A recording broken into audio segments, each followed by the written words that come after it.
KaraokeBooks. The Adventures of Huckleberry Finn. Written by Mark Twain. Audiobook. Chapter 33. The Pitiful Ending of Royalty. So I started for town in the wagon, and when I was halfway I see a wagon coming, and sure enough it was Tom Sawyer, and I stopped and waited till he come along.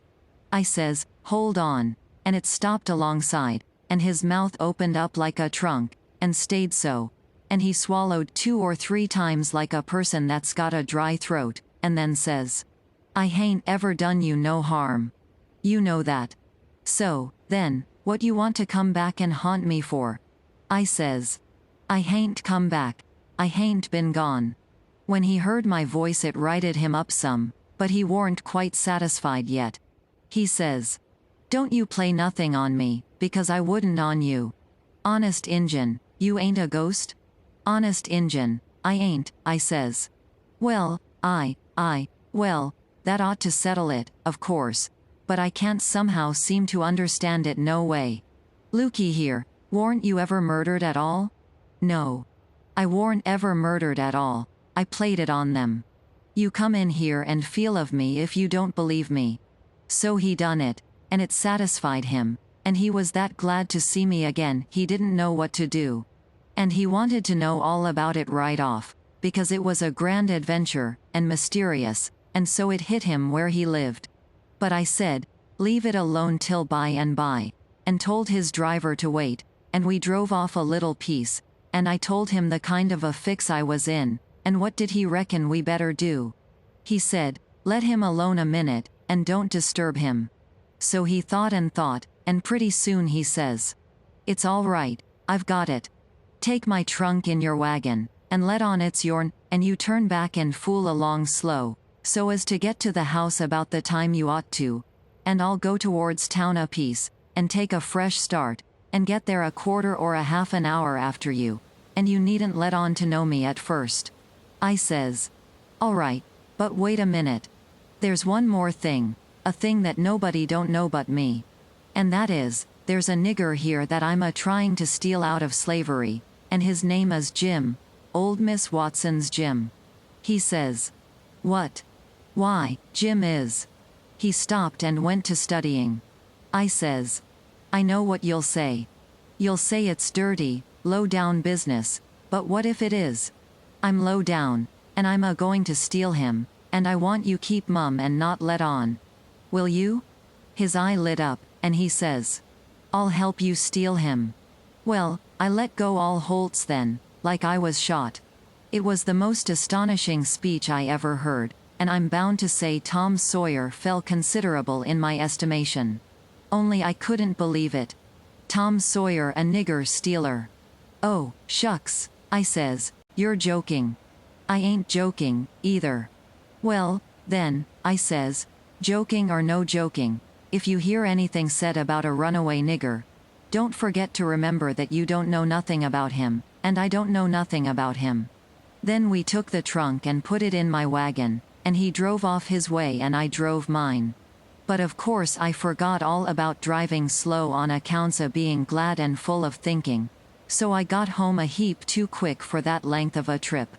The old gentleman was at the door, and he says, "Why, this is wonderful. Whoever would 'a' thought it was in that mare to do it? I wish we'd 'a' timed her. And she hain't sweated a hair, not a hair. It's wonderful. Why, I wouldn't take $100 for that horse now. I wouldn't, honest, and yet I'd 'a' sold her for 15 before, and thought 'twas all she was worth." That's all he said. He was the innocentest, best old soul I ever see. But it warn't surprising, because he warn't only just a farmer, he was a preacher, too, and had a little one-horse log church down back of the plantation, which he built it himself at his own expense, for a church and schoolhouse, and never charged nothing for his preaching, and it was worth it, too. There was plenty other farmer preachers like that, and done the same way, down south. In about half an hour Tom's wagon drove up to the front stile, and Aunt Sally she see it through the window, because it was only about 50 yards, and says, "Why, there's somebody come. I wonder who 'tis?" Why, I do believe it's a stranger. Jimmy, that's one of the children. Run and tell Lisa to put on another plate for dinner. Everybody made a rush for the front door, because, of course, a stranger don't come every year, and so he lays over the yaller fever, for interest, when he does come. Tom was over the stile and starting for the house. The wagon was spinning up the road for the village, and we was all bunched in the front door. Tom had his store clothes on, and an audience, and that was always nuts for Tom Sawyer. In them circumstances it warn't no trouble to him to throw in an amount of style that was suitable. He warn't a boy to meeky along up that yard like a sheep. No, he come calm and important, like the ram. When he got a front of us he lifts his hat ever so gracious and dainty, like it was the lid of a box that had butterflies asleep in it and he didn't want to disturb them, and says, "Mr. Archibald Nichols, I presume?" "No, my boy," says the old gentleman, "I'm sorry to say, your driver has deceived you. Nichols's place is down a matter of 3 mile more. Come in, come in." Tom he took a look back over his shoulder, and says, "Too late, he's out of sight. Yes, he's gone, my son, and you must come in and eat your dinner with us, and then we'll hitch up and take you down to Nichols's." "Oh, I can't make you so much trouble, I couldn't think of it. I'll walk, I don't mind the distance." "But we won't let you walk, it wouldn't be Southern hospitality to do it. Come right in." "Oh, do," says Aunt Sally. "It ain't a bit of trouble to us, not a bit in the world. You must stay. It's a long, dusty 3 mile, and we can't let you walk. And, besides, I've already told 'em to put on another plate when I see you coming, so you mustn't disappoint us. Come right in and make yourself at home." So Tom he thanked them very hearty and handsome, and let himself be persuaded, and come in.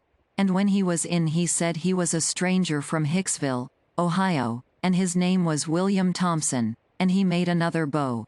Well, he run on, and on, and on, making up stuff about Hicksville and everybody in it he could invent, and I getting a little nervous, and wondering how this was going to help me out of my scrape. And at last, still talking along, he reached over and kissed Aunt Sally right on the mouth, and then settled back again in his chair comfortable, and was going on talking, but she jumped up and wiped it off with the back of her hand, and says, "You audacious puppy." He looked kind of hurt, and says, "I'm surprised at you, ma'am. You're Why, what do you reckon I am? I've a good notion to take and say, what do you mean by kissing me?" He looked kind of humble, and says, "I didn't mean nothing, ma'am. I didn't mean no harm. I thought you'd like it. Why, you born fool." She took up the spinning stick, and it looked like it was all she could do to keep from giving him a crack with it. "What made you think I'd like it?" "Well, I don't know. Only, they told me you would. They told you I would." "Whoever told you's another lunatic. I never heard the beat of it." "Who's they?" "Why, everybody. They all said so, ma'am."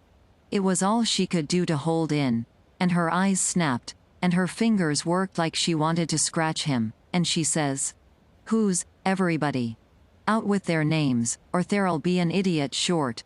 He got up and looked distressed, and fumbled his hat, and says, "I'm sorry, and I warn't expecting it. They told me to. They all told me to. They all said, kiss her, and said she'd like it. They all said it, every one of them. But I'm sorry, ma'am, and I won't do it no more. I won't, honest." "You won't you?" "Well, I she'd reckon you won't." "No'm, I'm honest about it. I won't ever do it again, till you ask me." "Till I ask you?" "Well, I never see the beat of it in my born days. I lay you'll be the Methusalem numbskull of creation before ever I ask you, or the likes of you." "Well," he says, "it does surprise me so. I can't make it out, somehow. They said you would, and I thought you would. But," he stopped and looked around slow, like he wished he could run across a friendly eye somewheres, and fetched up on the old gentleman's, and says, "Didn't you think she'd like me to kiss her, sir?" "Why, no, well, No, I believe I didn't. Then he looks on around the same way to me, and says, Tom, didn't you think Aunt Sally d open out her arms and say, Sid Sawyer? My land, she says, breaking in and jumping for him, you impudent young rascal, to fool a body so, and was going to hug him, but he fended her off, and says, no, not till you've asked me first. So she didn't lose no time, but asked him, and hugged him and kissed him over and over again, and then turned him over to the old man, and he took what was left. And after they got a little quiet again, she says, why, dear me, I never see such a surprise. We weren't looking for you at all, but only Tom. Sis never wrote to me about anybody coming but him. It's because it weren't intended for any of us to come but Tom, he says, but I begged, and at the last minute she let me come, too. So, coming down the river, me and Tom thought it would be a first-rate surprise for him to come here to the house first, and for me to by tag along and drop in, and let on to be a stranger. But it was a mistake, Aunt Sally. This ain't no healthy place for a stranger to come. No, not impudent whelps, Sid. You ought to had your jaws boxed. I hain't been so put out since I don't know when.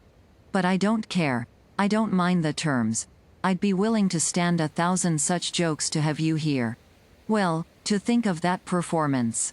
I don't deny it, I was most putrefied with astonishment when you give me that smack.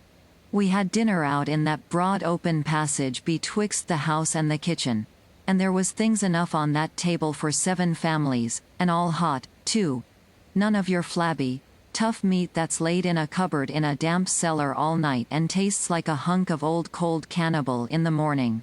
Uncle Silas he asked a pretty long blessing over it, but it was worth it, and it didn't cool it a bit, neither, the way I've seen them kind of interruptions do lots of times. There was a considerable good deal of talk all the afternoon, and me and Tom was on the lookout all the time. But it warn't no use, they didn't happen to say nothing about any runaway nigger, and we was afraid to try to work up to it. But at supper, at night, one of the little boys says, Pa, mayn't Tom and Sid and me go to the show? No, says the old man, I reckon there ain't going to be any, and you couldn't go if there was, because the runaway nigger told Burton and me all about that scandalous show, and Burton said he would tell the people, so I reckon they've drove the audacious loafers out of town before this time. So there it was. But I couldn't help it. Tom and me was to sleep in the same room and bed, so, being tired, we bid good night and went up to bed right after supper, and clumb out of the window and down the lightning rod, and shoved for the town. For I didn't believe anybody was going to give the king and the duke a hint, and so if I didn't hurry up and give them one they'd get into trouble sure. On the road Tom he told me all about how it was reckoned I was murdered, and how Pap disappeared pretty soon, and didn't come back no more, and what a stir there was when Jim run away. And I told Tom all about our Royal Nonsuch rapscallions, and as much of the raft voyage as I had time to, and as we struck into the town and up through the here comes a raging rush of people with torches, and an awful whooping and yelling, and banging tin pans and blowing horns, and we jumped to one side to let them go by, and as they went by I see they had the king and the duke astraddle of a rail. That is, I knowed it was the king and the duke, though they was all over tar and feathers, and didn't look like nothing in the world that was human, just looked like a couple of monstrous big soldier plumes. Well, it made me sick to see it, and I was sorry for them poor pitiful rascals. It seemed like I couldn't ever feel any hardness against them any more in the world. It was a dreadful thing to see. Human beings can be awful cruel to one another. We see we was too late, couldn't do no good. We asked some stragglers about it, and they said everybody went to the show looking very innocent, and laid low and kept dark till the poor old king was in the middle of his cavortings on the stage. Then somebody give a signal, and the house rose up and went for them. So we poked along back home, and I warn't feeling so brash as I was before, but kind of ornery, and humble, and to blame, somehow, though I hadn't done nothing. But that's always the way. It don't make no difference whether you do right or wrong. A person's conscience ain't got no sense, and just goes for him anyway. If I had a yaller dog that didn't know no more than a person's conscience does, I would pissin' him. It takes up more room than all the rest of a person's insides, and yet ain't no good, no how. Tom Sawyer he says the same. KaraokeBooks.